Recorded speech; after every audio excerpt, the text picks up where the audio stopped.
Ilana.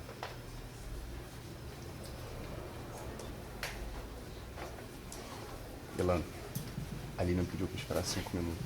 Tem o pessoal subindo.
Estou esperando aqui uma ordem para começar, mas não sei por que a gente está esperando.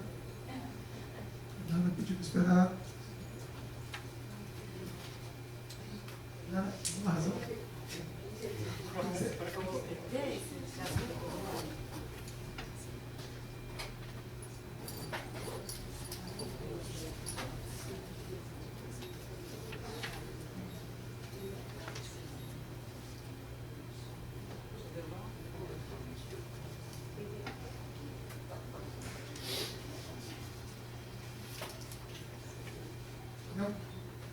Então,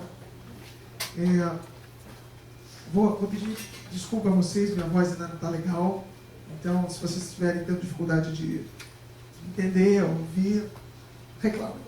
Tá? A gente vai começar a olhar um material que eu acho super interessante, a razão pela qual optei como matéria nossa de estudo, e que vai estar centrada num personagem que é Rabbi Moshe Chaim Luzzatto, que viveu no início dos anos 1700 e é um personagem muito interessante, né? A gente vai até olhar um pouquinho a história dele para entender, mas ele é uma espécie de pai, porque na tradição judaica a gente chama de Mussar. Mussar quer dizer... O que quer dizer Mussar? Moral, ética, mas basicamente, mais do que literalmente falar sobre moral, é uma perspectiva espiritual muito interessante. É uma tentativa bastante moderna, porque é do século XVIII, né, bastante moderna, do judaísmo apresentar uma linha espiritual. Né? E muito interessante que esse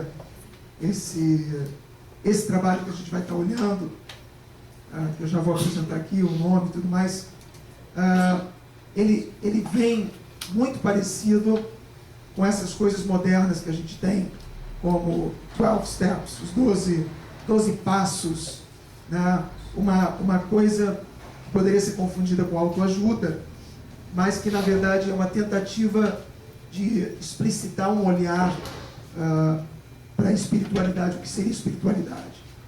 E ele é um cabalista, ele tem um background bastante interessante, mas ele vai falar de coisas muito simples, muito comuns, e que a gente vai tentar entender o que ele está, como que ele está posicionando e apontando esses ensinamentos. A palavra para nós mais importante é a palavra yashar, em hebraico quer dizer reto, né? E que é basicamente a visão espiritual que tem Luzzatto, e que depois todo mundo que segue um pouco esse caminho dele vai estar apontando. Que é a ideia de que você internamente, se você é reto, se você tem uma retidão, uma clareza dos seus propósitos, do que você está fazendo, esse eixo é em si a própria espiritualidade. É esse eixo que te aproxima do Criador, de Deus, e isso é o exercício mais profundo de espiritualidade que pode existir. E modifica, inclusive, a percepção da própria realidade. Como que a gente pode chegar a esses mundos tão elevados simplesmente por um processo que tem a ver com retidão? É um pouco aqui a temática da proposta dele.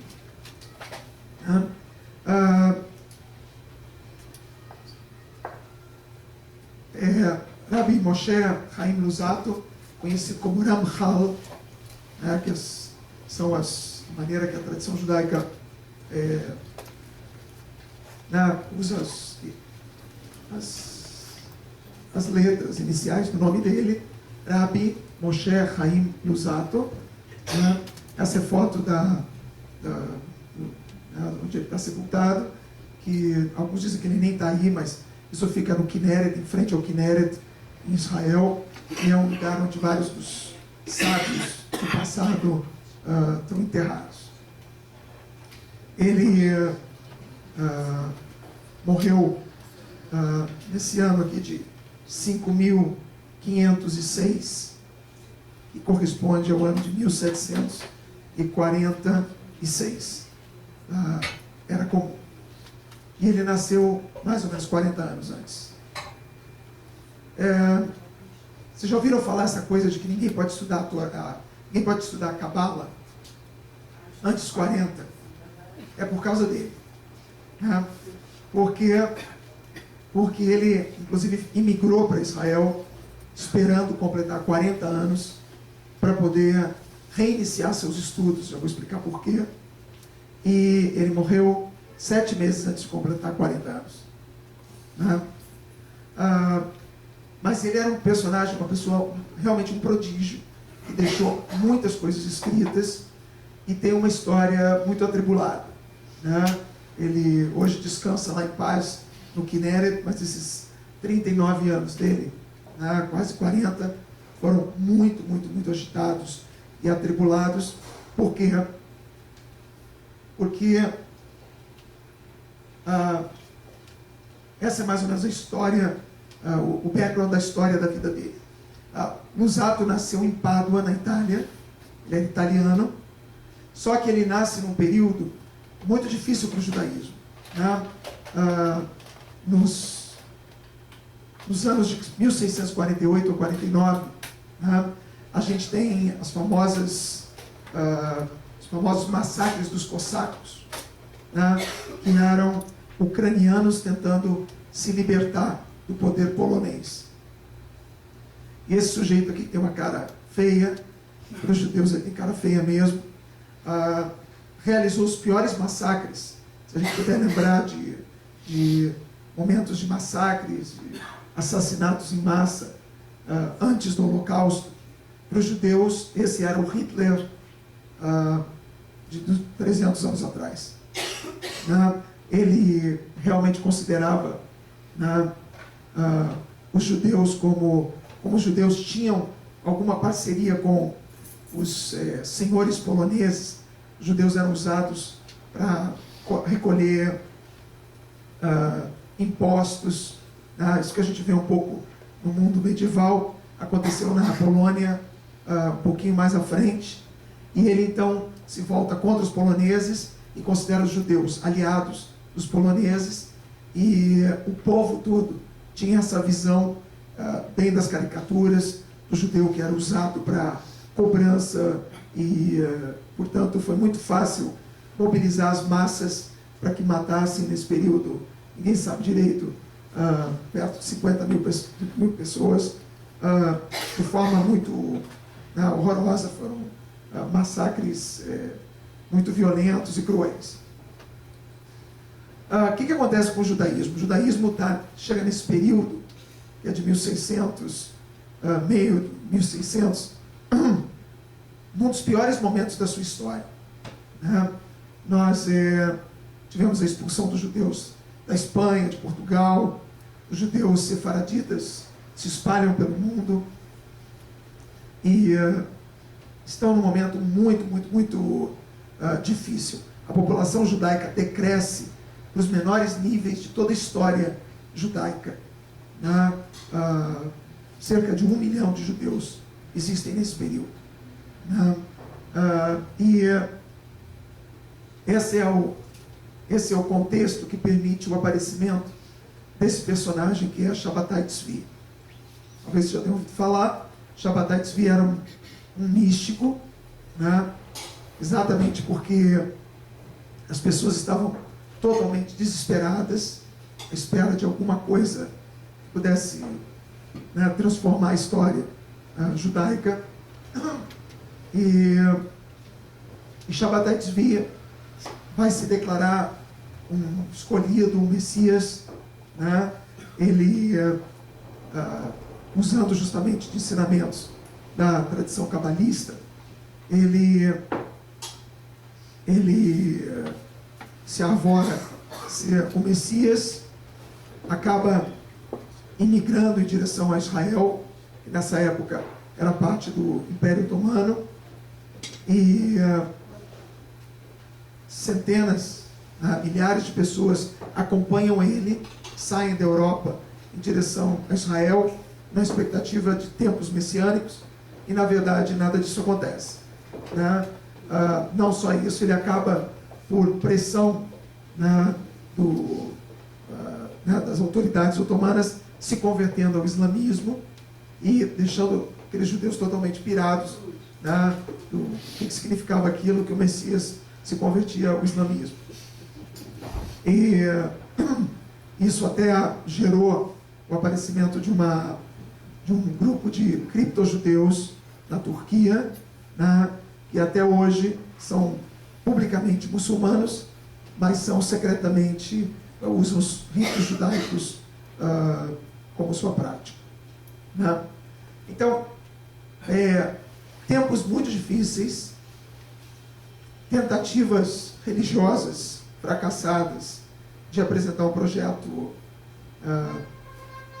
de salvação, e Luzzatto nasce depois dos dois eventos em Pádua, e já com 20 anos ele começa a ter, diz que ele tem aparições de um Maggid. Maggid quer dizer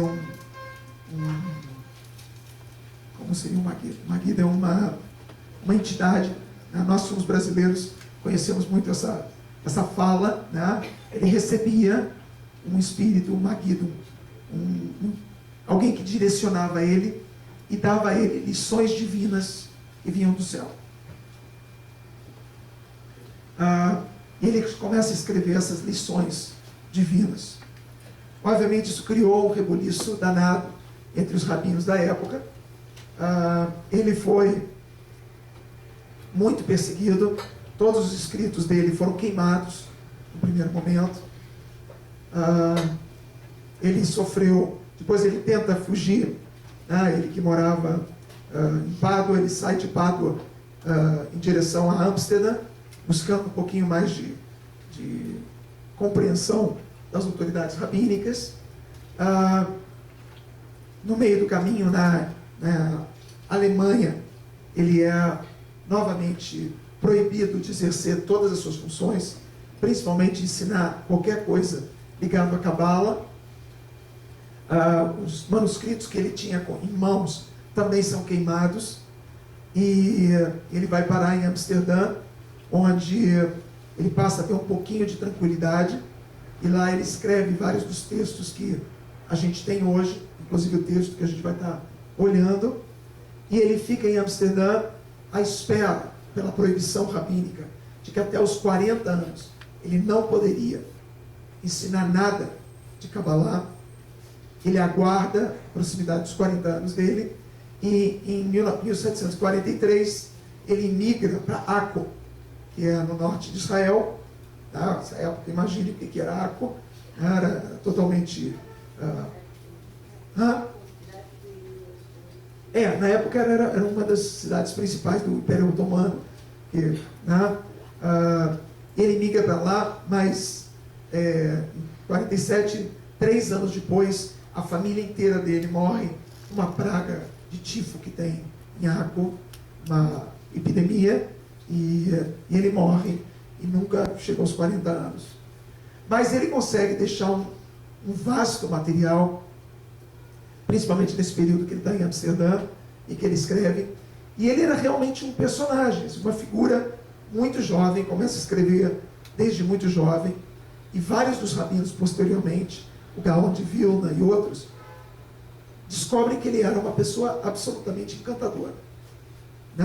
Ele nunca tinha, não tinha nenhuma proposta do tipo Shabbatai Tzvi, apesar de que ele falava numa linguagem que dá para entender por que os rabinos ficaram preocupados.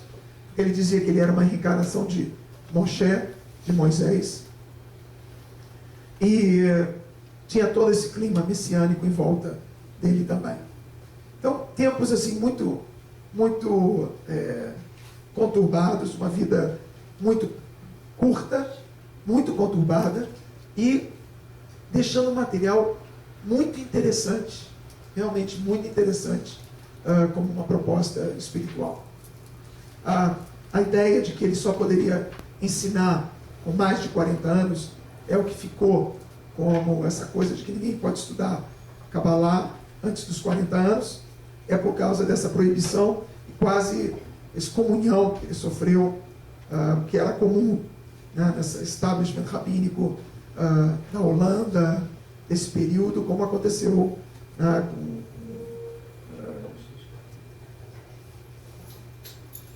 o dele era proibir um jovem que dizia que tinha direcionamentos de um Maguid que vinha do céu e dava aula para ele.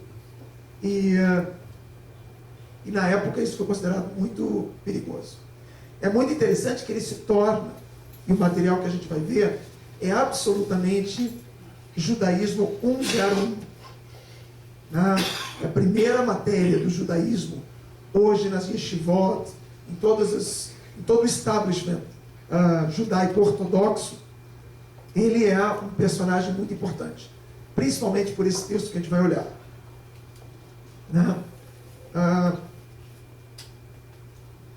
Que texto é esse? Se chama Mesilat Yesharim.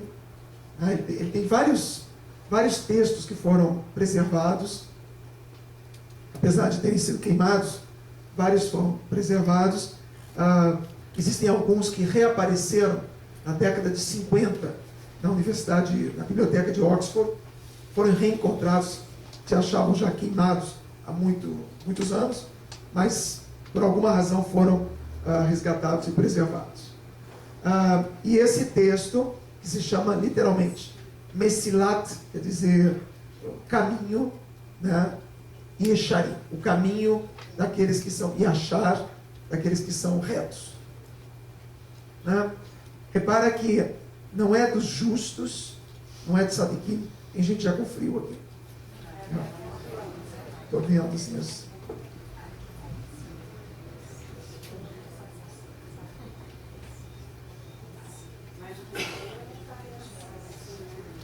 Não, mas está bem torto. Mas o reto não é o caminho. O O reto é exatamente o caminho, às vezes parece muito torto. A gente não diz que Deus escreve, né, certo, por linhas tortas e tudo mais. Mas é a capacidade, talvez até num caminho tortuoso, de não perder sempre a direção. Né? Mas talvez essa imagem aqui seja melhor. Apesar de ser... Oi? Acabou aqui a... Eu sem pilha funciona.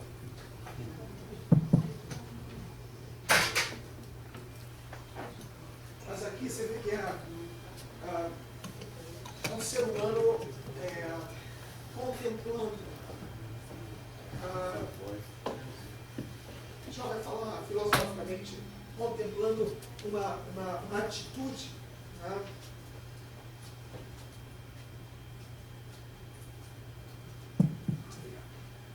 Uma atitude que faz talvez toda a diferença pela maneira com que você olha a vida. Né?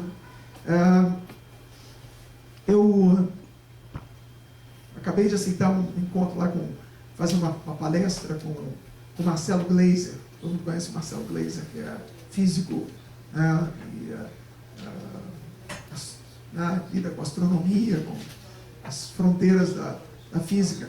E a gente vai fazer uma fala, e eu morro de medo de falar com ele, porque o Marcelo não só é brilhante, mas o Marcelo é uma das mentes mais racionais que eu conheço.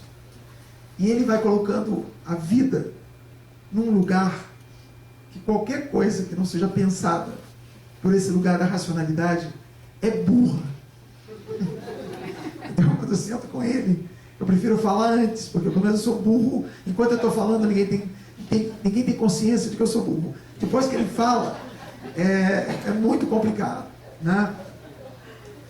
Mas por que eu estou mencionando isso? Porque isso aqui, na verdade, é uma contraposição, realmente é uma contraposição a essa visão racionalista da vida. Né? Em que, se a gente for olhar por esse lado mais científico, né? Tudo é absolutamente caótico, né? A construção da realidade é caótica, são eventos que vão se sucedendo, né? E não tem razão nenhuma para estarem acontecendo, a não ser uma sucessão de eventos que se explicam um após o outro. Né?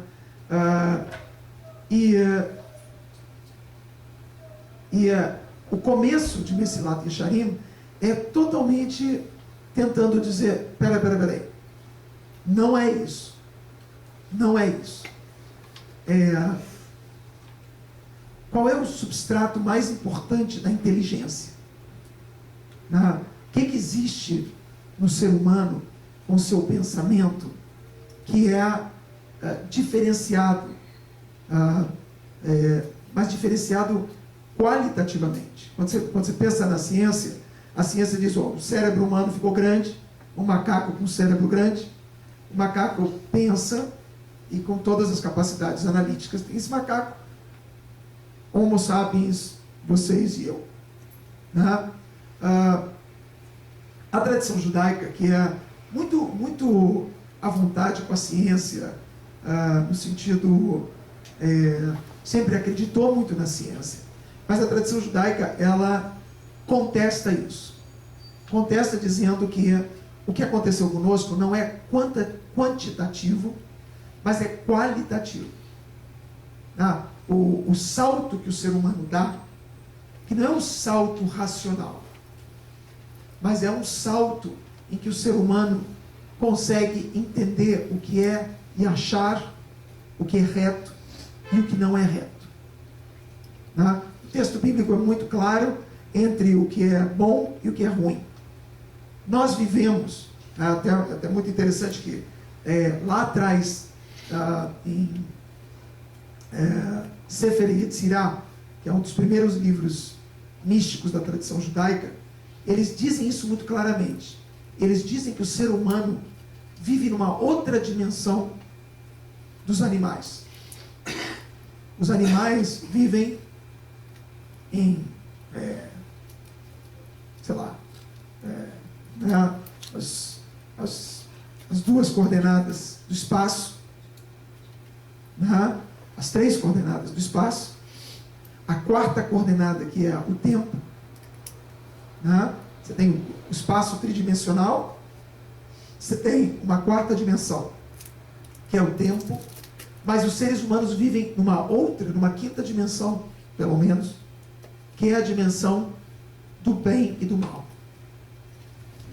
A dimensão do bem e do mal modifica totalmente a qualidade da experiência que o ser humano vive. É verdade que o ser humano experimenta e se comporta exatamente como um animal. Nasce como um animal mamífero e morre como um animal enterrado, sei lá qual é o ritual final, o que para nós é sempre muito chocante, né? Porque nós vivemos com uma sensação de uma qualidade a vida inteira, mas principalmente para quem é racional, né, a prova é total. Prova no começo e no fim. Né? Ficou nada mais dentro que um animal e, portanto, se comporta como um animal, experimenta a vida como um animal, e isso tem influenciado profundamente a nossa civilização. Então, o que a gente faz? A gente tenta viver a vida como animais com a melhor qualidade possível. O que um bom animal com qualidade vive? Come gourmet, né? Come o máximo gourmet possível, comidas, come gourmet em outras esferas, né? Que não precisa estar prisioneiro a nenhuma estrutura de casamento e tudo mais, né? Pode experimentar as coisas. A sociedade cada vez mais valida isso, porque a vida tem que ser aproveitada. Todos nós temos que aproveitar a vida ao máximo, e nós temos desejos animais, e a gente deveria dar vazão a esses desejos animais. Como tudo é meio caótico mesmo, e você é um bicho que vai morrer, né, graças à ciência, com 90 anos, né, aproveita ao máximo e se liberta de toda a moral, se liberta de toda essa construção que o ser humano fez no passado, que o ser humano era maluco, né, o ser humano gostava de se machucar. Então o ser humano produziu uma moral, uma ética muito estranha, que a gente está, graças aos avanços de toda essa racionalidade, a gente está gradativamente trazendo ao povo e à população essa mensagem bonita de que vocês todos são um bando de animais, e que a gente quer viver democraticamente como animais, e a gente quer viver com grande qualidade como animais, para que todo mundo possa comer gourmet, transar gourmet e ter saúde gourmet, né? O quanto for possível, e vivemos as nossas vidas dessa maneira. O que a tradição judaica dizia é que não, essa qualidade que nós temos, e como o Sefer Yetzirah dizia, que nos coloca existindo numa outra dimensão, modifica totalmente a percepção da existência. E que, por exemplo, certas coisas que para a gente, e vou falar porque eu acho que são ícones muito interessantes da nossa época. Por exemplo, céu e inferno, que são construções muito pesadas, né? A Idade Média produziu imagens extremamente horrorosas, né? Opressoras, principalmente do inferno, dos purgatórios e tudo mais. Mas essa sensação, ela não é uma invenção maquiavélica nos porões das igrejas de toda a ordem, né? Ou dos moralistas, ou daqueles que são vivem de pedofilia e que do lado externo falam de moral, de pureza, mas que na verdade tem 1000 problemas de ordem interna. Na verdade, esses registros são registros que o próprio ser humano produziu. Céu e inferno existem. Quem acha que não existe céu e inferno totalmente existem. Quando as pessoas se veem checadas na sua existência, né? Quando as pessoas enfrentam doenças, quando as pessoas enfrentam limitações, elas totalmente mergulham num lugar muito complicado, que é a tentativa de entender de que maneira suas vidas faz sentido. Mas não é faz sentido no sentido do Marcelo Gleiser, cosmicamente. Nem é sentido aos olhos do outro, mas é o sentido da sua própria existência, que acontece também nessa dimensão entre o certo e o errado, entre o bem e o mal. Nós existimos nesse lugar, e é um lugar para nós extremamente verdadeiro. E com tudo que a gente tem, as pessoas sempre, nós estamos às vésperas de Yom Kippur, onde nós fazemos uma encenação daquilo que é o fechamento das contas. Em algum momento as contas fecham. Para ser humano, não existe essa coisa que você vai vivendo e morre como um animal. Você não morre como um animal. Você morre como gente. E tem contas a fechar. Contas em aberto, contas pagas, né? Então, assim, sem querer entrar numa linguagem opressora, porque muitas vezes isso foi usado pela moral, né, para manter as pessoas presas num lugar comportadinha, né? E não é sobre estar comportado, mas é sobre ser reto. E é aonde a gente não é reto que pesa profundamente no fechamento das nossas contas. Esses fechamentos podem ser lá na frente, no final, ou eles podem ser pagos em prestações, né, em crises de vários momentos da vida, onde chega uma fatura. E você tem que pagar a fatura dos 40, dos 50, né, dos 60. Tem várias faturas que chegam existenciais para o ser humano. Então, assim, é muito interessante que eles começam desse lugar.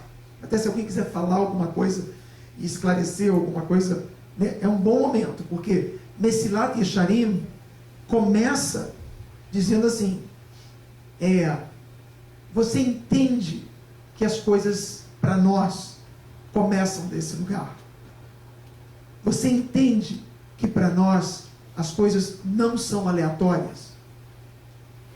Mesmo que elas sejam no laboratório de física avançada, a experiência humana, porque o nosso pensamento é qualitativo e não quantitativo. A nossa capacidade de auditar a nós mesmos, de olhar a vida nesse parâmetro das coisas que tem escolha entre certo e errado. Nós todos existimos nesse lugar. E negar isso é alguma coisa que lá na frente tem um custo para todos nós.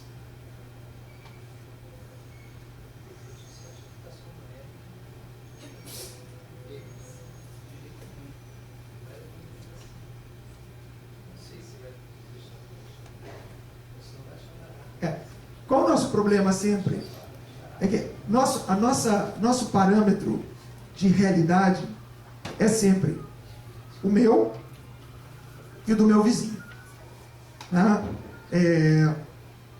Então a gente sempre olha para o vizinho e diz, pô, mas tem gente. Pode repetir ele falou? Ele está falando que tem muita gente que acredita só no Éden, no céu, e não acredita no inferno. E que tem mais a curtir tudo, né, que não tem esse inferno. Do lado de fora, não tem esse inferno. Ninguém está dizendo que do lado de fora existe esse inferno. O que está sendo dito é que o ser humano existe nessa dimensão. E qual é a dificuldade? É que você não pode olhar o outro, porque a conta a pagar não é igual em momento nenhum. Porque cada um de nós tem um potencial Cada um de nós tem um potencial a realizar na sua vida. E é em relação a esse potencial que você presta contas. Então, assim, é muito complicado, porque a gente olha para o vizinho e tenta estabelecer parâmetros para a nossa própria vida pela vida do vizinho. Então o vizinho não liga para nada disso e tem uma vida boa. E por que eu vou ligar para essas coisas também?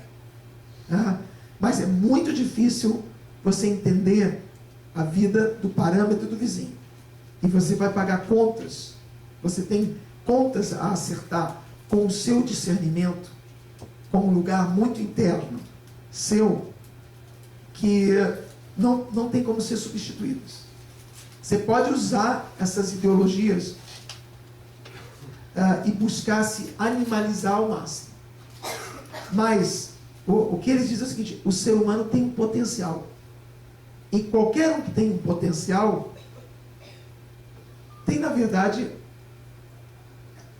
quase que eu digo assim, o potencial é um compromisso. Então, assim, há uma leitura que a gente vai estar fazendo aqui da vida que é muito interessante. E eu espero que possa servir de material para vocês, de reflexão, porque é uma reflexão muito profunda e ela não é ignorante, ela não é boba, ela não é tola. Ela sobreviveu muitas gerações. Quando a gente fala uma geração, a gente está falando de pessoas que conhecem a história com todos os seus capítulos. Eu conheço a história só até o capítulo que eu cheguei. Mas as tradições, as boas tradições, que acumulam um legado familiar mesmo, um legado, é um legado daquilo que foi acumulado pela experiência de vida, de quem viveu todos os capítulos desse livro. Várias gerações. Então, há um entendimento muito grande da existência. Não ao olhar dessa realidade laboratorial, mas da existência de maneira muito pragmática da vida e do que ela significa. E de como o ser humano se depara com esse potencial que ele tem e que é, no próprio texto bíblico, apontado muitas vezes como quase uma maldição. Não é uma maldição, mas é um problema. Ter um potencial é um problema. Todo mundo acha que potencial é uma palavra que carrega poder, portanto é uma coisa positiva. Potencial é um compromisso. E é com esse potencial que a gente dorme de noite. E dorme com os barulhos. E lida o tempo todo com ele. Alguém quer fazer alguma...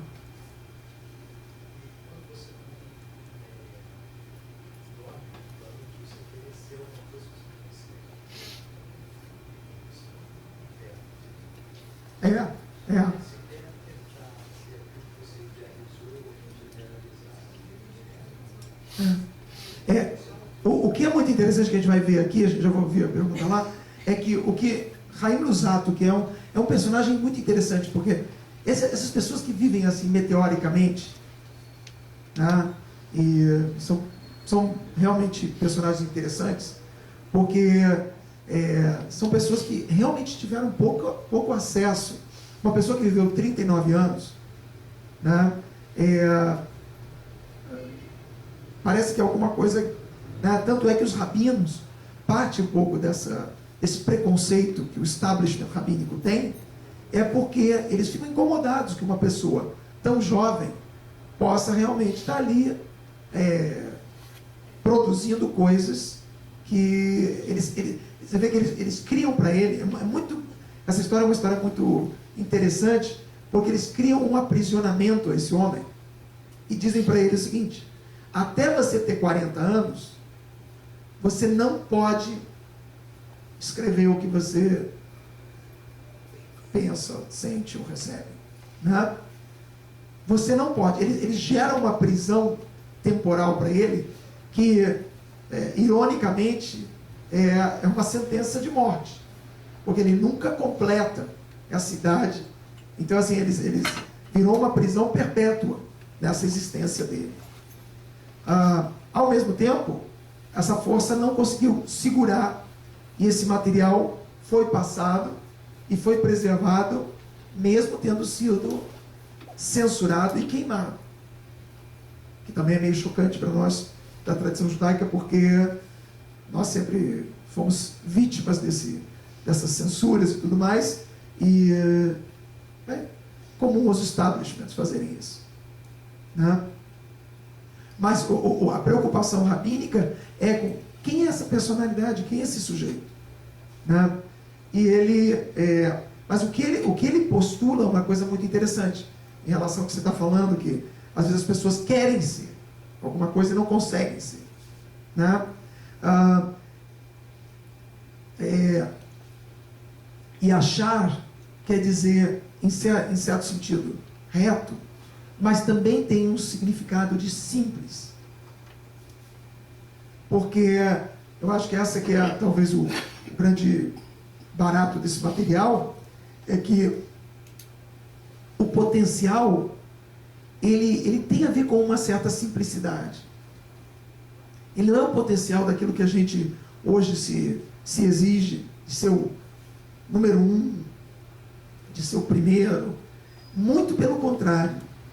É uma dignidade, uma retidão humana que não quer ser o primeiro, que compreende uma outra ordem de valores, né, que reorganiza a realidade para o ser humano, e é uma realidade que resgata o ser humano, em vez dessa realidade que é tão maravilhosa de viver a vida ao máximo e que não resgata as pessoas, porque, verdade seja dita, as pessoas têm tido muita dificuldade de envelhecer. As pessoas têm tido muita dificuldade de conviver com a vida no seu lugar mais simples, né? E elas se deprimem, porque a vida é sempre uma vida de gourmet. Então, quando vira feijão com arroz de novo, é um sofrimento danado, né? E é toda uma relação com a vida que hoje a gente está questionando, né? Sem falar nos custos que essa vida gourmet está tendo, né? Porque para todo mundo comer gourmet não dá. Então, assim, você vai assaltando aquilo que é prazeroso para o ser humano, passa a ser devastador ao meio ambiente. Por que é devastador ao meio ambiente? Porque as pessoas têm que comer mais do que a vida suporta. E aqui tem alguma coisa estranha, né? A vida não está suportando esse apetite, ou essa civilização de apetite animal que a gente está vivendo. Alguém mais quer fazer alguma? Tinha uma lá assim. Sim. Você estava associando inferno e céu. E aonde que entra esse parâmetro do potencial? É isso? O potencial é o inferno que você está falando? É Não, dentro ou fora da gente? O inferno está dentro da gente? Assim, eu não gosto de reduzir, mas o inferno não está fora. O inferno não é um lugar onde tem uma porta, um entra para cá e o outro entra para lá. Mas, da maneira com que você vive a sua vida, quando você auditar as suas contas, você vai viver uma dimensão mais para inferno ou mais para estar em paz com o que aconteceu nessa existência. É muito real. É muito real. É mais real do que essas estrelas todas que são descobertas, que são reais. E é mais real do que essas partículas que são totalmente comprováveis lá na Suíça, naquele troço que está rodando lá, né? E chocando partículas, né? É muito mais real do que isso. Isso que é muito chocante. Porque o real é a grande pergunta: o que é o real? É o que é experimentado ou o que é comprovado? Né? E é uma questão, sim. Você ia falar? Simone? Eu fiquei pensando assim, quando você falou que a gente paga a conta do nosso potencial, né? Eu sempre pensei ao contrário, quando você falou, eu fiquei meio confusa, porque para mim o potencial é o lado que é mais fácil, e a conta que eu vou pagar é onde eu não tenho potencial, eu sinto assim. Eu queria... Não, eles falam exatamente ao contrário. Onde você não tem potencial, não é onde existe Mas é onde eu tenho dificuldade, né? Não é que eu estou pagando a conta. Só para eu entender. Eu estou entendendo a pergunta, mas o que eles estão falando é que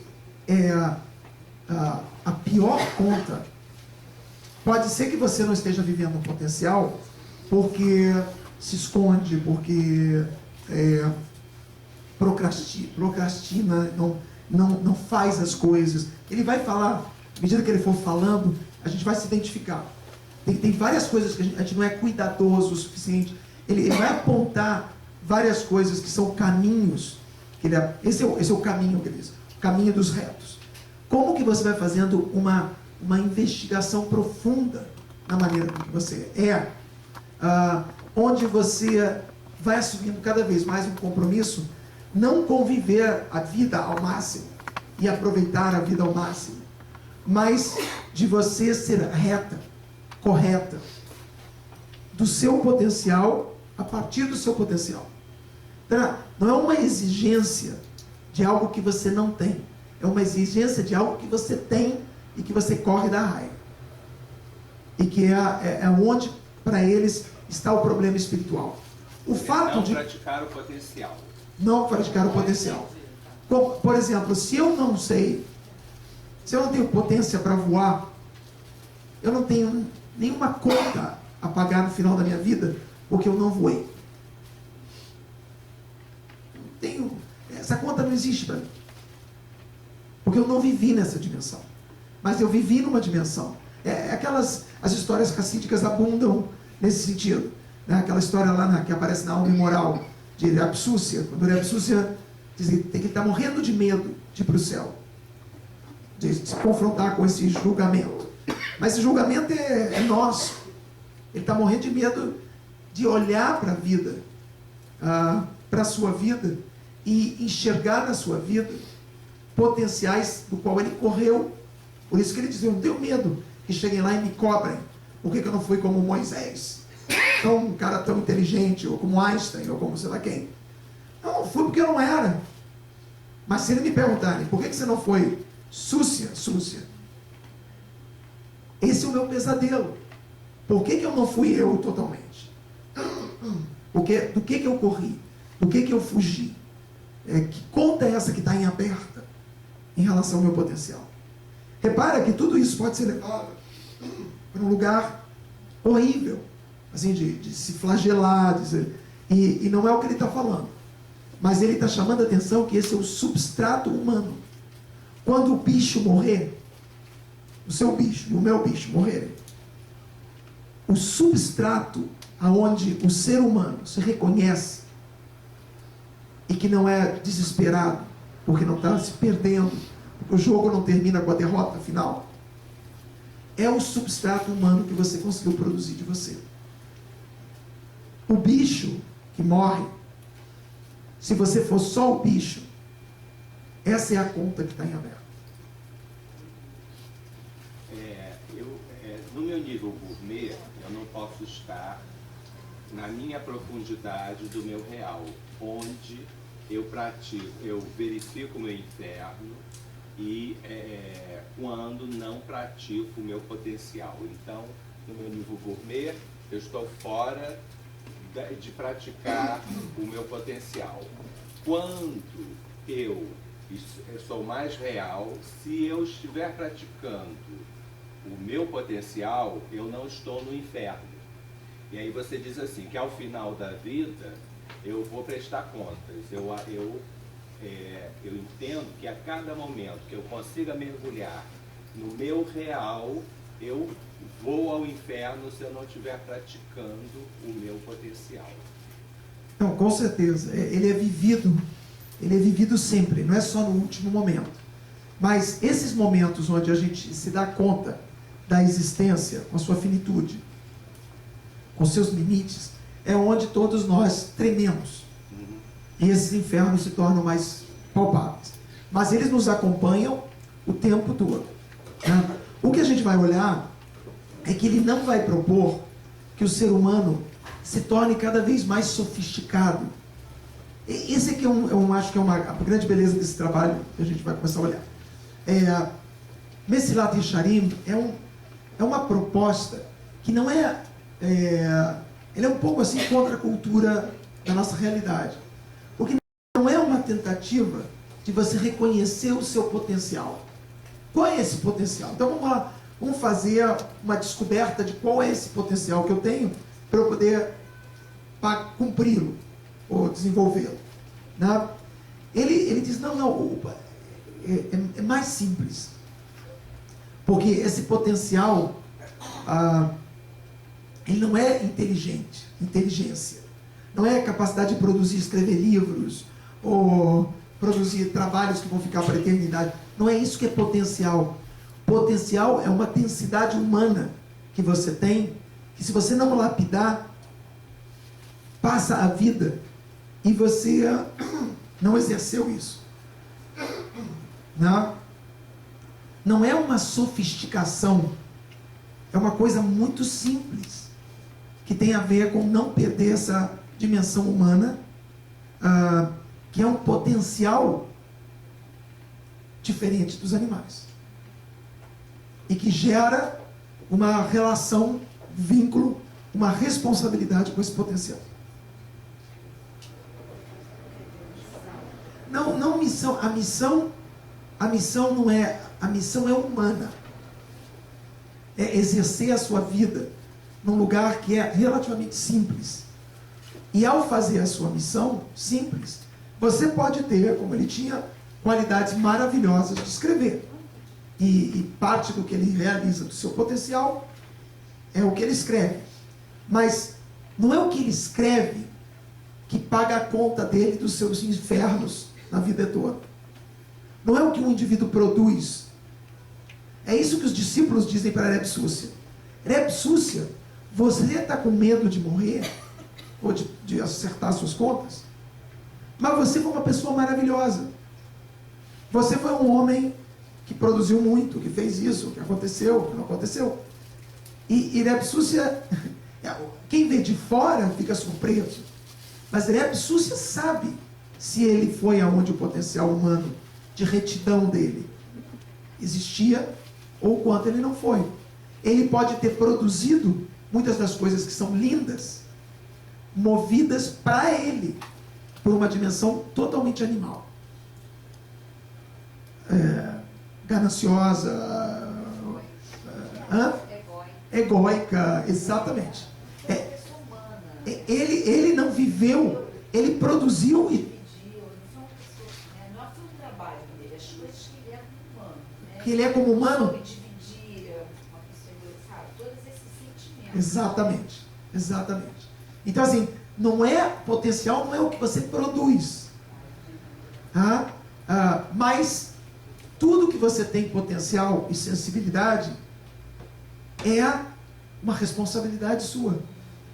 E tem certas pessoas que têm, vou quantificar para ficar um exemplo, mas é bom. Mas tem gente que tem X sensibilidade e cumprem com essa X sensibilidade e o seu potencial humano foi vivenciado. Tem gente que tem 3X sensibilidade e se viverem uma vida com X de sensibilidade, vão ficar com a conta em aberto e vão experimentar o inferno. Todo mundo está entendendo? Ninguém vai ficar sem dormir hoje, né? Imaginando que vai queimar nos quintos dos infernos, né? Mas é quente, é um lugar bem quente.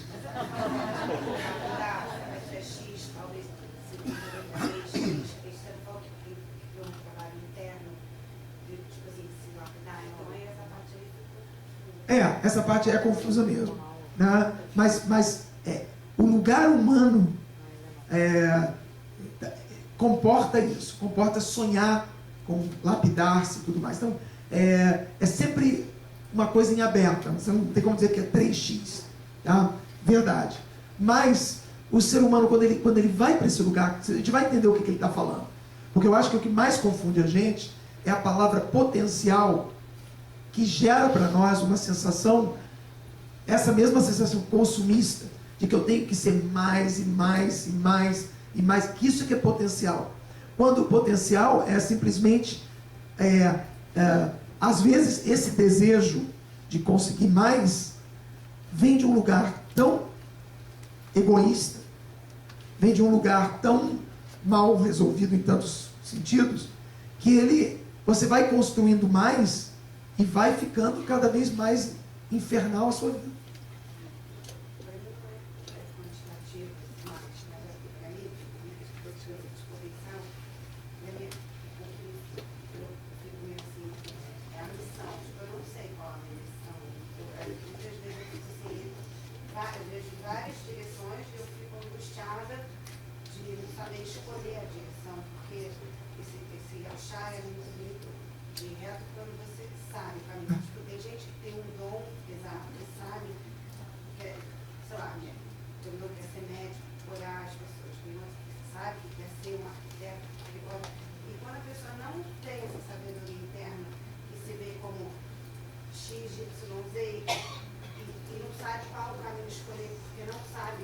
Eu vejo isso agora, minha filha está fazendo vestibular, e é um desespero, né? É um desespero, tadinha, porque ela tá achando que basicamente ela tem que escolher e cumprir com o potencial dela. Ela já vislumbra o inferno no lugar errado. Porque ela pensa assim, se eu pudesse ser uma boa médica e ganhar muito dinheiro e salvar um monte de vidas, e eu não for, eu for, sei lá, uma coisa mais caricata do mundo, eu for músico, né, e não ganhar dinheiro, e não... Estou indo para um lugar totalmente preconceituoso, né? Eu não vou estar vivendo o meu potencial, eu vou estar traindo alguma coisa muito importante da minha vida. E ele não está falando de nada disso. Ele está falando o contrário. Talvez esse seria a ajuda nesse momento de vida, que é entender, dizer assim, olha, minha filha, não é arquitetura, não é engenharia, não é medicina, é como que você vai ser reta pela vida fora, como que você vai ser humana pela vida fora, né? E nessa relação que você vai ter, inclusive, com o trabalho, com essa história de dinheiro, como que você vai se preservar no seu potencial humano, né? E é isso que vai fazer você viver uma vida boa. A vida boa não está nesse lugar de um potencial que fica às vezes atrelado ao que o pai foi, ao que o vizinho foi, ao que o irmão é, ao que o melhor amigo é, ao que assim por diante. Tá? Vamos avançar um pouquinho para a gente... já tiramos um pouco, falamos um pouco existencialmente. Ele baseia esse texto numa frase, ele usa muito Coelho, Eclesiastes, que é um livro muito forte, é um livro sobre a vida, sobre, né, o livro que diz que não tem nada de novo debaixo do sol, né, que tudo é vazio dos vazios. É Velavalim, né? A vida, se você olhar a vida, o ser humano, olhar a vida, sem ser por esse prisma da sua humanidade, da retidão da sua humanidade, o que o ser humano vai descobrir no final é chocante. É o que o Marcelo Gleiser diz, ele está certo. É tudo vazio. É tudo vazio dos vazios. Mas não foi a física que disse, Eclesiastes já disse lá atrás, há 3.000 anos atrás. Se você não pegar a corrente que te diz respeito, você nadar na contramão, você vai ver, de repente, a realidade que você quiser ver. Tá? De repente, ela é mais cientificamente real. Mas o que vai fugir de você é que nada vai ter sentido mesmo. E aqui o judaísmo é categórico. Como que não vai ter sentido? Aqui tem um jogo super interessante, que é quase como se fosse uma auditoria da própria inteligência humana. Porque essa inteligência que é capaz de dizer tudo é aleatório, não consegue às vezes enxergar e pergunta assim, então para que essa inteligência? Essa é a... Aqui tem uma coisa muito interessante.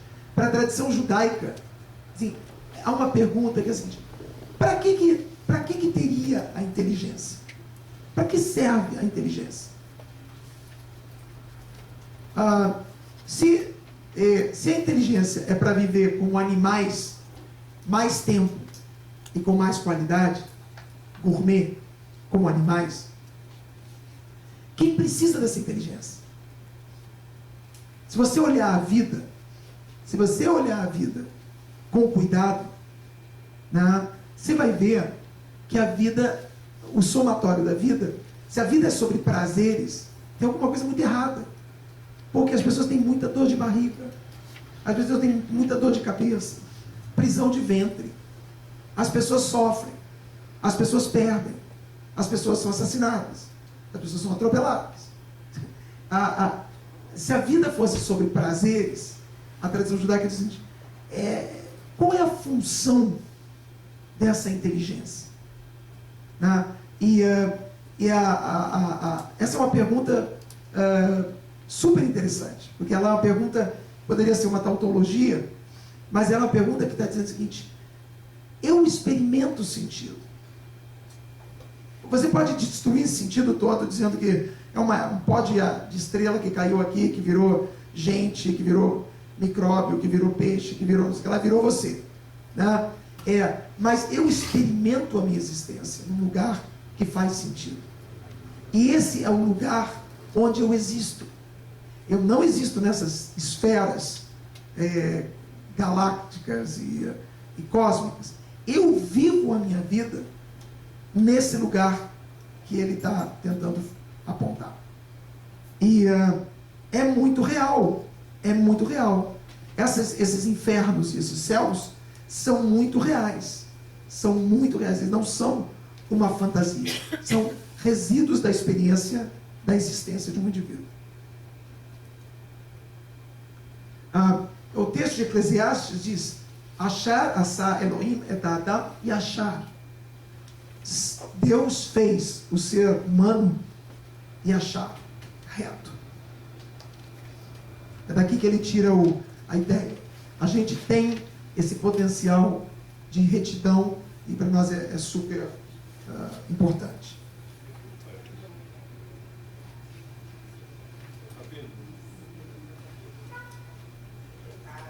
Então, eles são os primeiros a experimentarem essa questão da sua retidão, né, das escolhas que eles fazem provavelmente os problemas de Adão e Eva não é um julgamento moral sobre o certo e o errado, mas é a experiência que Adão e Eva tiveram das decisões que eles tomaram. E eles abrem essa experiência humana de lutar por ser uma pessoa reta.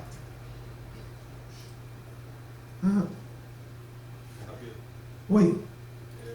Acho que Ilka perdeu o conceito do inferno, nessa diferença entre a sua expectativa e a realidade, né? E o céu, como é que é?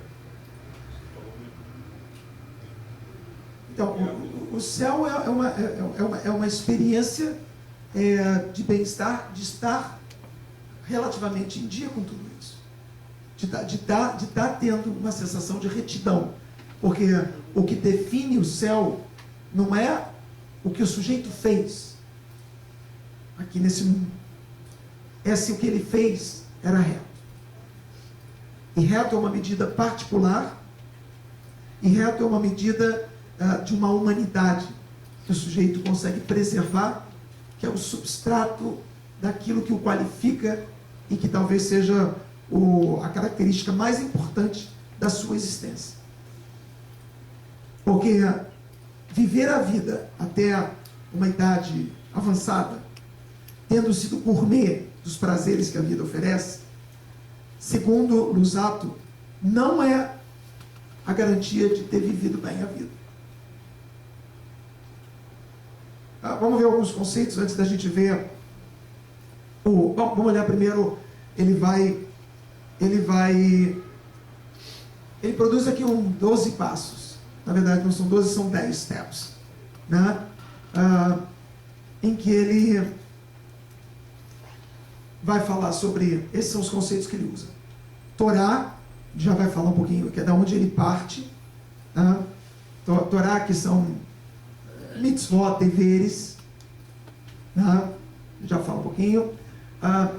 Quando você desenvolve isso aqui, o próximo passo é zehirut. Em hebraico, leisaer é cuidar, tomar cuidado.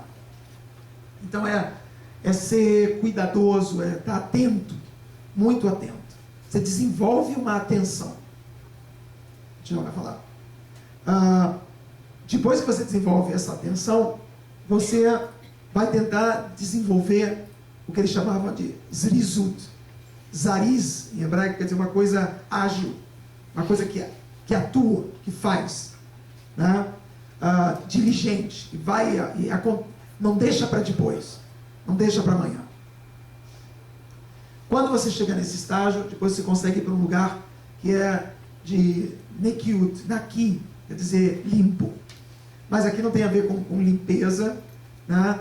Mas é um conceito que ele vai desenvolver, que é uma capacidade de estar, vamos deixar por enquanto, naki, limpo, né?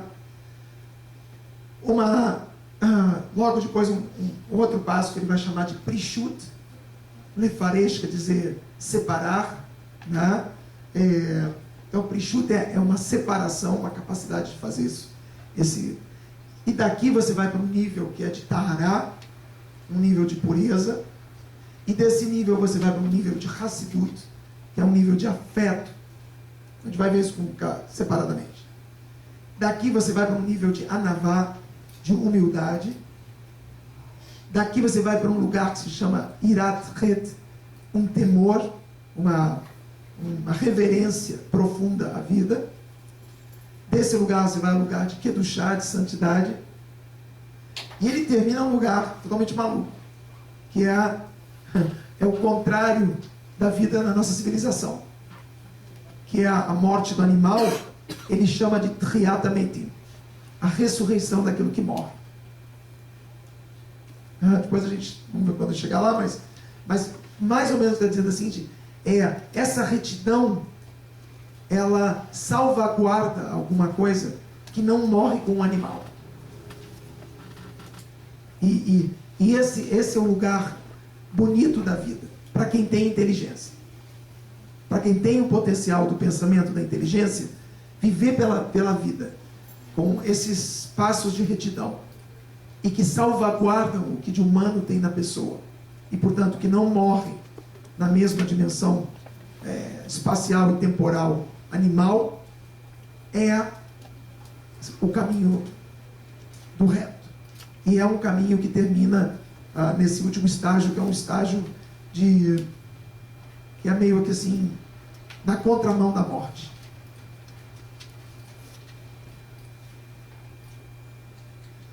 Então vamos tentar, a gente vai ver mais um passo hoje, dois, e a gente depois retoma e vai com mais rapidez.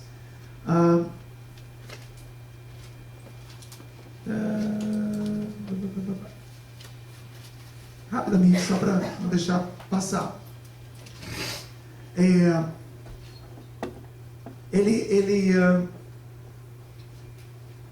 Ele usa muito essa noção de que existem o que é a nossa inteligência? Ela é dividida em duas coisas, que é na Kabbalah é o que a gente chama de Binah e Hormah. Um lado é o lado que tem reverência. A inteligência humana não é só para descobrir as coisas, mas a inteligência humana, no seu lugar mais especial, ela reverencia as coisas. Ela tem, a palavra exata em hebraico é temor. Ela teme, não é teme porque tem medo de ser punida.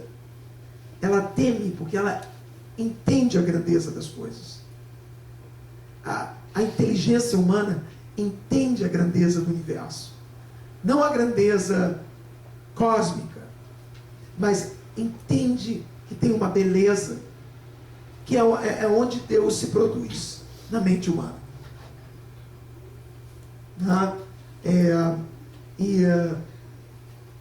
Quais são as conexões que o ser humano tem com Deus? Onde Deus aparece? Onde existe do lado, aqui é o lado esquerdo da Kabbalah, né? Mas provavelmente o lado direito do cérebro, né? E aqui se encontra uma conexão com Deus, e aqui se encontra a outra conexão com Deus, que é do lado direito ou esquerdo, né?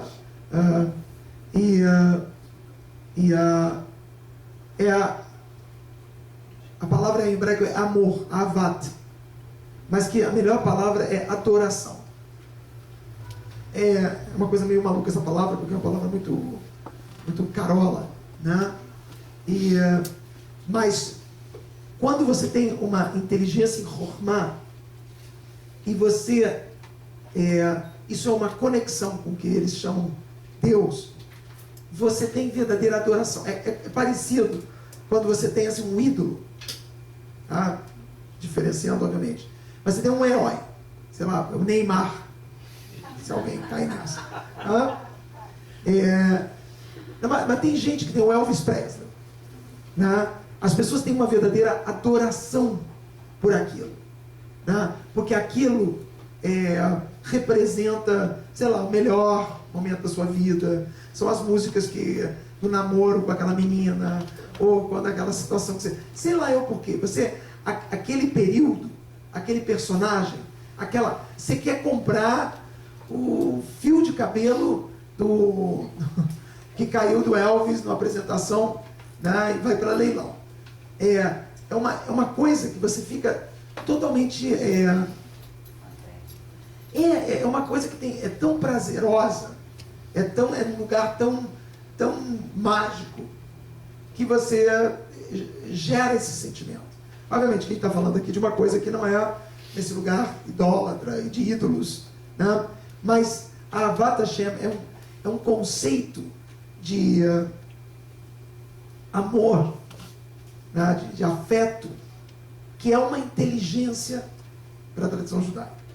É uma forma de manifestação importante da inteligência de um ser humano.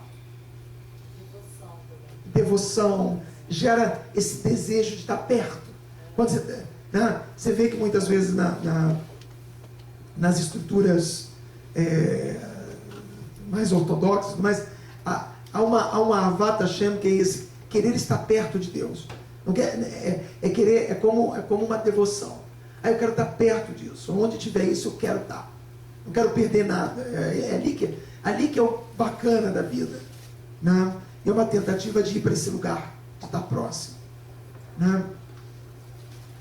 E na introdução do Mesilat Yesharim, Luzzatto diz uma coisa muito interessante. Eu não vou falar nada muito bright, muito inteligente, porque eu vou falar coisas muito simples, quase banais.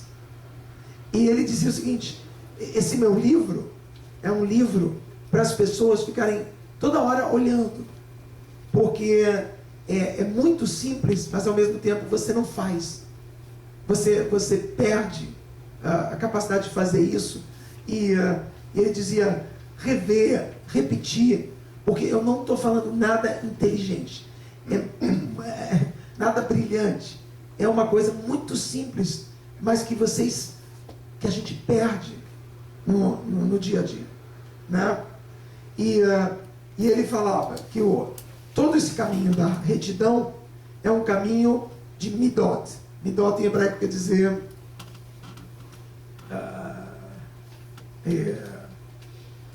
midá é um atributo, uma qualidade, né?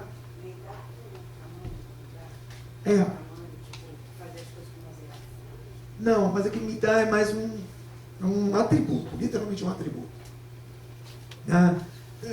Você tem os 13 midot, 13 atributos de Deus, qualidades que são específicas. Então, o ser humano tem qualidade. O que é não perder a sua humanidade? O que é ser e achar? É conseguir, porque isso é parte do ser humano. A humanidade do ser humano, diferente da animalidade do ser humano, é que existem essas midotas do ser humano. Compaixão, consideração, existem várias lá, mas ele está listando algumas. O controle do ódio, o perdão, que a gente vai estar agora em Yom Kippur falando, né?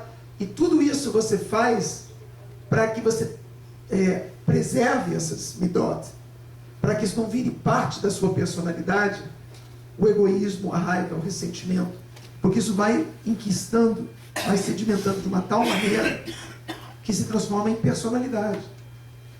E você tem muita dificuldade de acessar essas midot, que são o substrato da sua humanidade. E ele diz, é muito pior do que pecar, trair, infidelidade. O que você fizer de errado é nada perto do enquistamento desses sentimentos.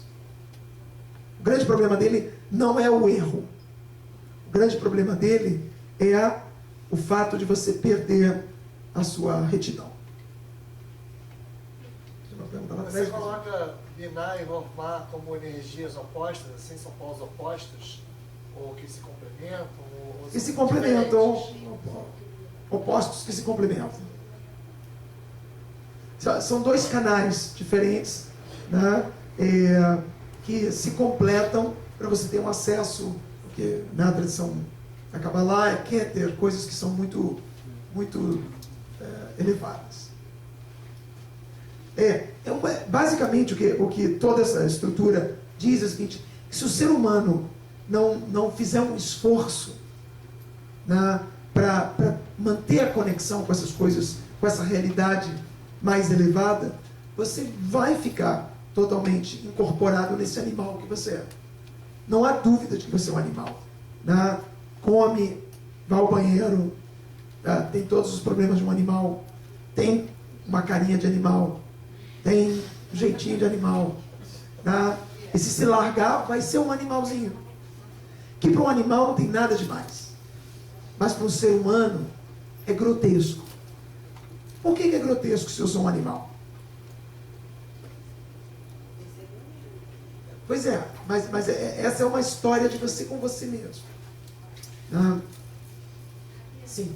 E quando a pessoa tem, por exemplo, problemas psicológicos muito profundos que não permitem que a pessoa fique livre dessa raiva, desse sentimento, como é que fica isso? Então, a luta do ser humano, é isso que basicamente ele vai dizer. A luta do ser humano, a vida inteira. Aqui vem uma coisa muito importante, porque a gente agora vai ver uma contracultura devastadora, a nossa cultura. Primeiro, é nessa questão que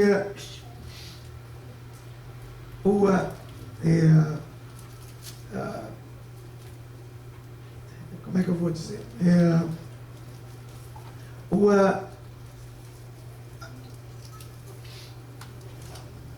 que eu vou pular, eu fico com medo de pular aqui, eu passo. Né?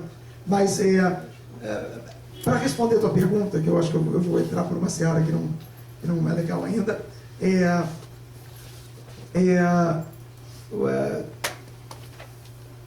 todos nós temos que ficar fazendo um esforço.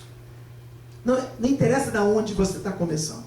O V0, o início, é diferente. Se uma pessoa tem problemas, tem menos potencial, tem menos sensibilidade, o que for, dificuldades, uma história, tudo isso conta.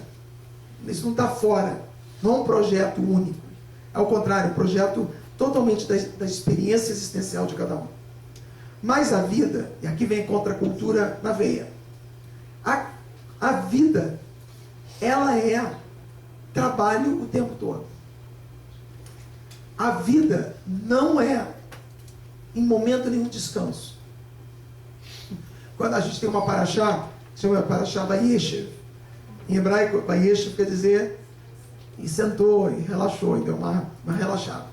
que é a paraxá onde Jacó, né, Yaakov, depois de passar 21 anos numa luta desgraçada, sai de casa, abandona a casa, briga com os pais, com o irmão, né, vai morar lá com o tio, Labão explora ele casa com a mulher errada, fica trabalhando lá para casar com a mulher que ele quer, o cara explora ele arranja coragem para poder finalmente sair e abandonar aquele cara que explorava ele, crescer e tudo mais.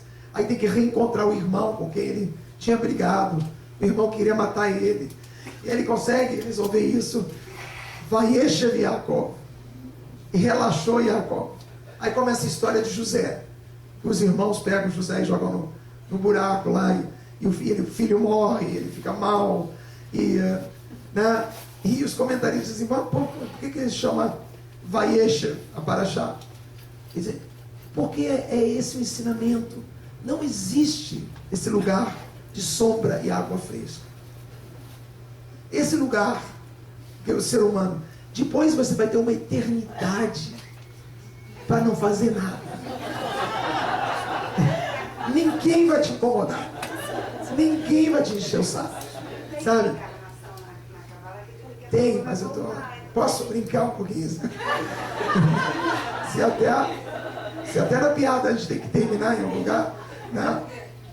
Mas o índice de batida de carro maior é quando a gente está chegando em casa, depois de uma viagem longa, né? Um índice de acidente de carro.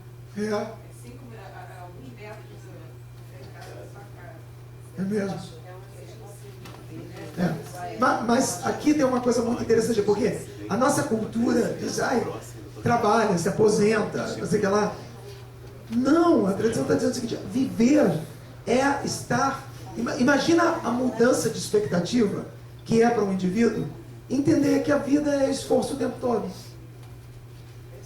Né? Que a fantasia desse lugar que a vida fica depois, só eu lá em Búzios, pegando um ventinho, né? Isso não é muito exatamente o que é a vida. E talvez essa realidade toda nem tenha muito uso para você deitado lá em Búzios. Uma má notícia, né? Mas é claro que você precisa dormir para resgatar as coisas. Então, se a vida é só esforço, eu não vou dormir. Não, tem que dormir, tem que ter um lazer. Mas isso tudo é para resgatar forças. Porque o trabalho da vida é constante. Não tem nem graça, nem é para isso que a vida é. A vida não trouxe... E aí isso nos leva à primeira, porque já está tarde pra caramba, e a gente não falou nada, e nos leva o primeiro estágio, que é também contra a cultura na veia. O que diz a tradição judaica? Lição número 1. Quais são os seus direitos? Quais são os seus direitos?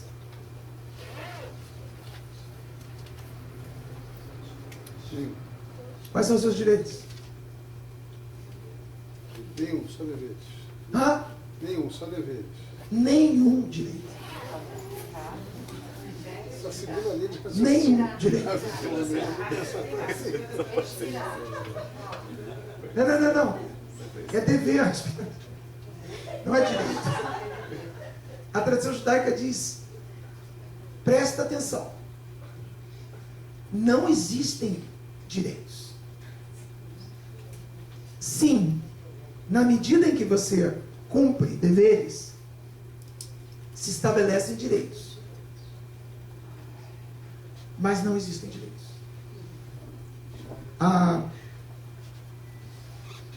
Estou aqui com a Declaração de Independência dos Estados Unidos.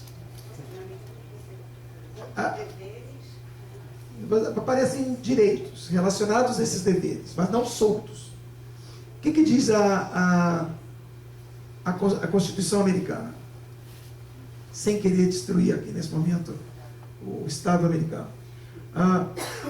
We hold this truth to be self-evident. Isso é auto-evidente. That all men are created equal. Okay? that they are endowed by their Creator with certain unalienable rights. Ele é criado, ele é concedido a ele pelo seu Criador com alguns direitos inalienáveis. Quais são?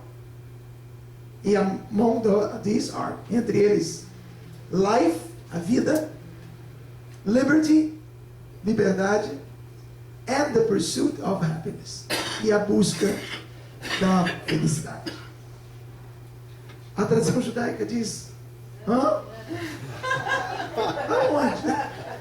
Então, aonde que está escrito isso? Da onde que é self-evident que você tem o direito à vida, à liberdade e à busca da felicidade? Eu entendo, claro, que isso aqui é uma constituição, é uma organização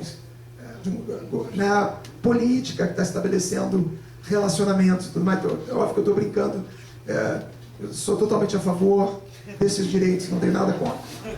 Mas tem alguma coisa aqui que é absolutamente irreal, porque não temos direito nenhum. Esse direito à vida, para começar, ninguém aqui escolheu viver. E ninguém aqui vai escolher a hora de ir embora. É engraçado que na nossa sociedade, a gente diz assim, se eu tenho direito à vida, eu posso me suicidar a hora que eu achar que já deu. Né? Mas a tradição judaica diz, não, isso nunca foi um direito do ser humano. Né? Não existem direitos. E não tem a de tirar a sua. Nem a sua, nem a do outro, nem a liberdade do outro, nem do outro buscar a liberdade, sim. Você pode olhar o contrário. Olhando ao contrário, na verdade, esse direito está em você não pode tirar o direito do outro a essas. Mas mesmo esse direito à liberdade é estabelecido por deveres.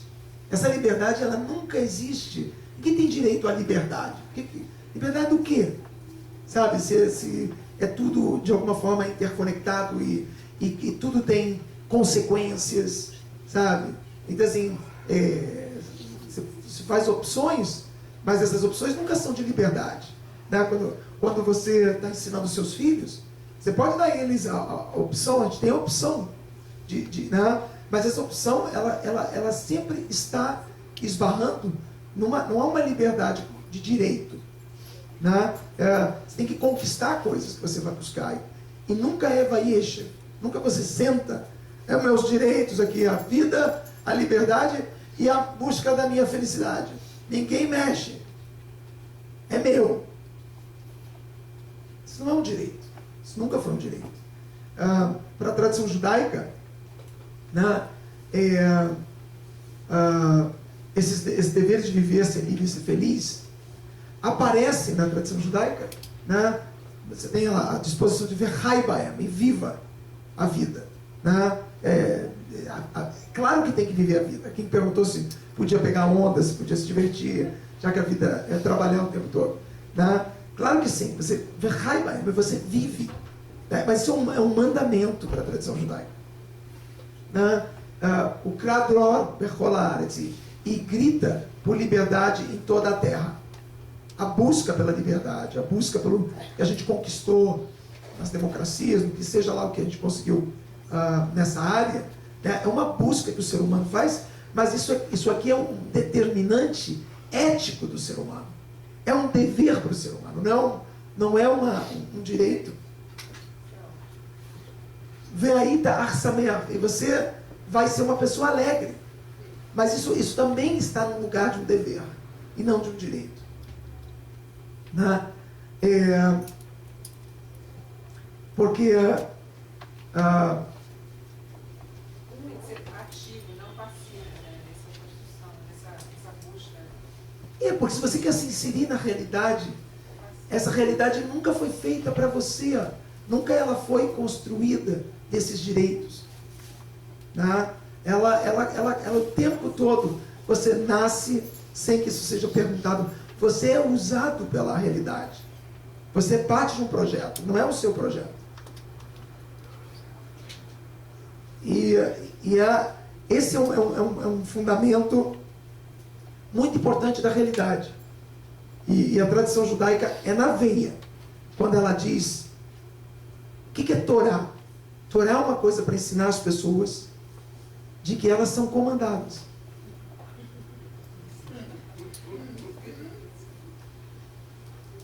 Que elas são comandadas, que elas vivem numa realidade onde elas exercem um dever, elas exercem na vida, elas não vieram para aproveitar. Nada contra esse conceito, não porque assim, porque Deus é anal, né? Que Deus não consegue deixar as pessoas se divertirem. Isso é uma construção nossa, do que a gente está tentando fazer da vida. E a vida, ela é prazerosa para o ser humano, não na realização dos prazeres. E isso é profundamente contra a cultura para todos nós. De que o sentido da vida não é ter prazeres. Apesar dos prazeres serem parte da vida, e quem suprimir esses prazeres estará contrariando deveres. Porque esses prazeres são deveres. E se olhar um pouco com cuidado, vai ver que tudo que é prazeroso está relacionado com deveres. O comer é um dever para manter a si mesmo vivo. O prazer da sexualidade não foi feito para a gente ter noitadas, foi feito com um objetivo de reprodução. Assim, Deus também não marca ninguém porque teve uma noitada bacana. Deus não é assim, não tem problema. Obrigado, meu Deus. Deus não tem. Deus não fica assim, Mas a questão é, a retidão está em jogo o tempo todo. A sua retidão está em jogo. E como que você vive isso? Como que você experimenta isso? Mas a vida, ela nunca teve nesses lugares de prazer. Então, ela não é sobre prazeres. Isso para a tradição judaica é muito claro, assim. É muito claro. E nem faria sentido para ela. Para a tradição judaica não faz sentido um ser humano ter qualquer forma de inteligência se o significado da vida de um ser humano fosse ter prazeres. Eu entendo quando você fala em relação aos prazeres. Queria voltar à questão dos direitos, porque a leitura que eu faço, seja dessa Constituição, seja de outras declarações de direitos, está totalmente ligada à ideia de dever. Quer dizer, eu tenho Totalmente. o dever de garantir que o outro não seja destruído. É verdade. A ideia do direito à vida não é que, cheguei, nasci, bendita a vida. É que é o meu dever de garantir que você tenha a sua vida preservada. E, em última análise, com certeza, e a declaração, ela estipula esse direito a só aqueles que são convencionados a essa lei. Esse direito, na verdade, está estabelecido para aqueles que pagam seus impostos, que pagam. Então, aos americanos que, com seus deveres, fazem, se sacrificam, não sei o que lá, eles tentam retribuir com esses direitos da qualidade de vida e tudo mais. Mas isso confunde muito a gente. Porque é isso que a tradição judaica tem esse lugar muito interessante com a liberdade, por exemplo. Eles saem do Egito, onde tinha o faraó. E aí encontram o faraó cósmico, porque Deus só manda a regra, só manda o que tem que fazer, o que não pode fazer. Em parte, a reclamação do povo no deserto é, porra, era melhor lá. Aquele ditador era menos, era mais light. Esse aqui, a gente não pode falar nada. É que para a tradição judaica, você nunca desfaz essa condição. Essa condição é parte do acolhimento de quem você é na vida. E não é vivida como uma restrição. Porque exatamente na medida em que você cumpre esses deveres, você descobre uma série de direitos que você tem. E a mesma coisa com essa retidão.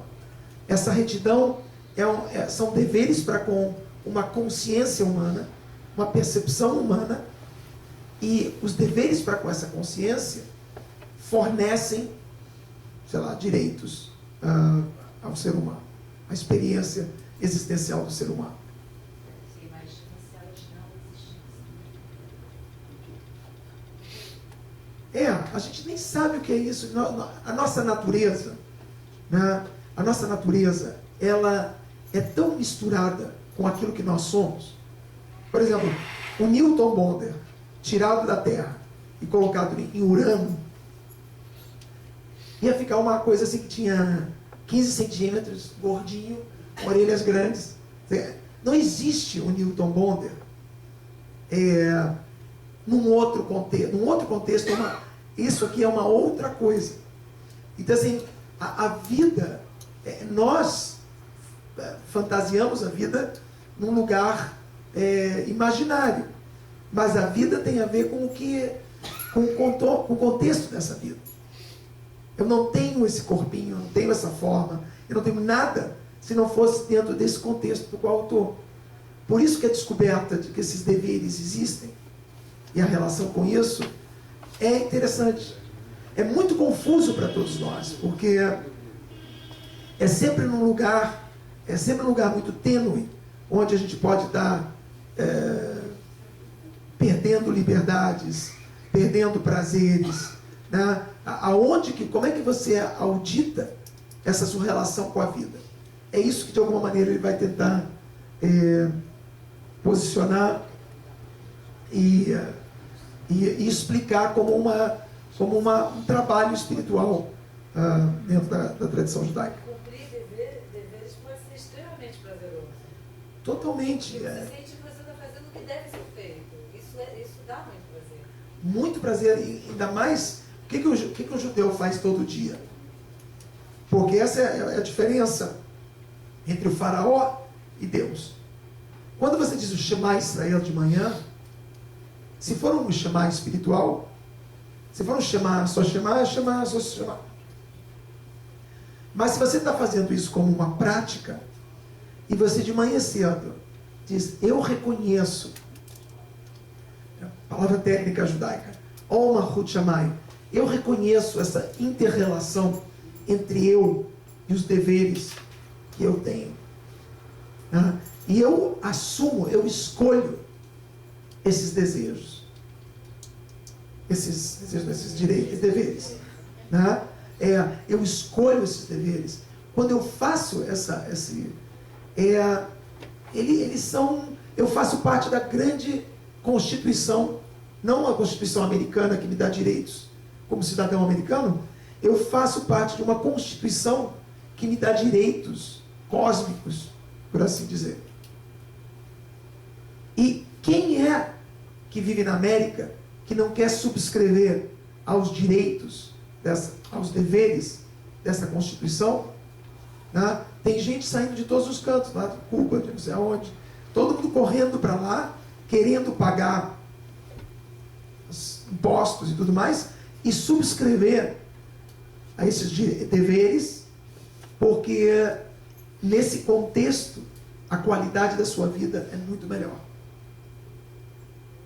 Da mesma maneira aqui. Só que deveres para com o quê? Para com o rabino, para com o establishment eclesiástico.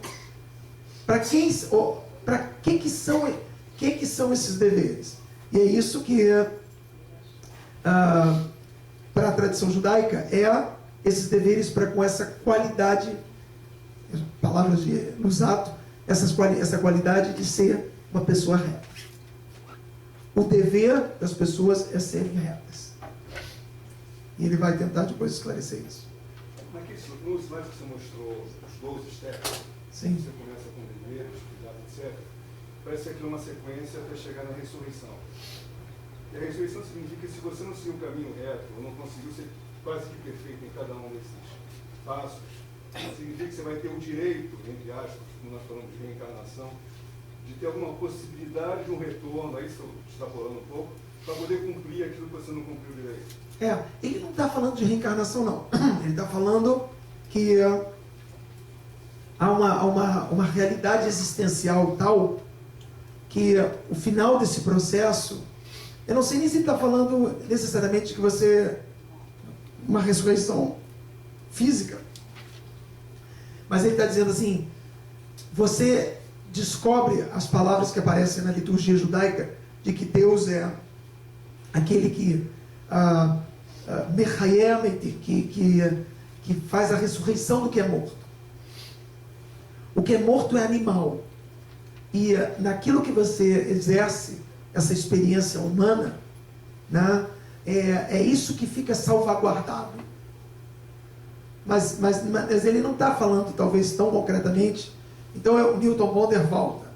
Fiz tudo certinho, o Newton Bonder volta. De novo, você provavelmente está, quando a gente pensa assim, já está escorregando de novo na ideia de que eu tenho direitos. Né? E ele está chamando a atenção de que a realidade não são direitos. A realidade são deveres. O cumprimento desses deveres estabelece prazeres e experiências de bem-estar que parecem direitos.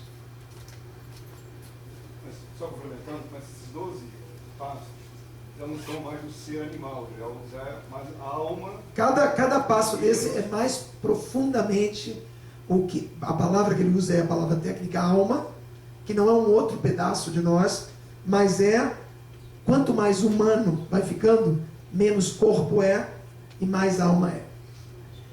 Não quer dizer que o corpo não é importante, né? O corpo não está sendo negado. Só que essa condição animal, ela é questionada, porque o potencial humano é qualitativamente diferente do potencial animal. Qual o problema do ser humano?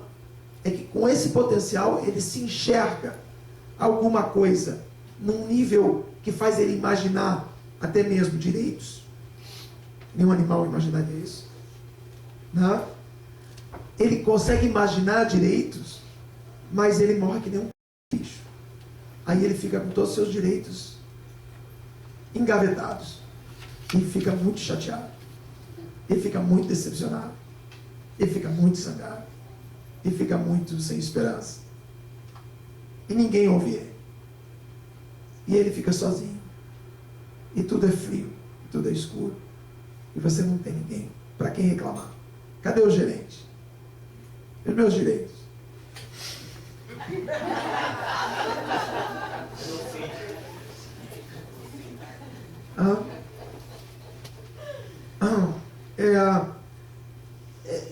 A gente vai parar por aqui, mas repare que tem uma reflexão, um pensamento sobre tudo isso. É complexo, o tempo todo é fronteiriço de coisas complexas e a linguagem é curta, né? E tem milhões de coisas que podem estar começando e vão pegar, e se você lê isso errado, vai fazer disso um manual também errado.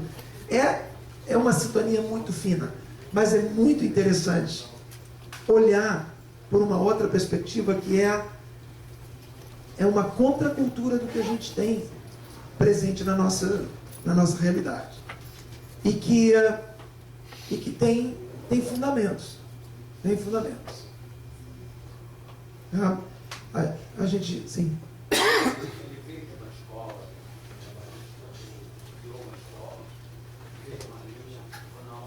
Ele tem material muito interessante, ele tem vários livros diferentes. Uma das coisas que ele era acusado é que ele criou 150 salmos. E como ele... os rabinos acusavam ele de que ele queria substituir os salmos de Davi pelos salmos de Lusato. Né? Tinha uma desconfiança dele muito grande, assim, mas ele deixa materiais muito interessantes. Ele tem Tikunei, ele tem 70 portais e 138 portais. Ele tem textos muito, muito interessantes e complexos e tudo mais. Mas Mesilat Yesharim é um texto clean. E vale a pena talvez baixar, tem até na internet, se você quiser, tem em inglês, tem em hebraico, tem o que você quiser, de ler, porque um dos grandes elogios que Luzzatto recebeu posteriormente à sua morte, né, porque ele não teve grande reconhecimento em vida, né, os rabinos, Gaon de Vilna e outros, diziam que o mais impressionante é que é um livro, para os rabinos eram críticos de livro severos. Eles diziam o seguinte: um bom livro é um livro que não tem nenhuma palavra desnecessária. Eles eram totalmente econômicos. Nenhuma palavra desse livro era supérflua ou desnecessária. Então, ele era elogiado por um livro que era tudo que estava escrito era ele achar. Não estava enrolando ninguém. Não. Mas ele deixa vários outros trabalhos mais místicos e até complexos também. Mas Mesilat Yesharim é um texto que todo mundo em Yeshivot, pelo mundo inteiro, aprende, porque vai estar muito enquadrado no pensamento judaico. Maluco é que isso que é currículo básico de Yeshivá foi queimado lá atrás. Mas tudo bem.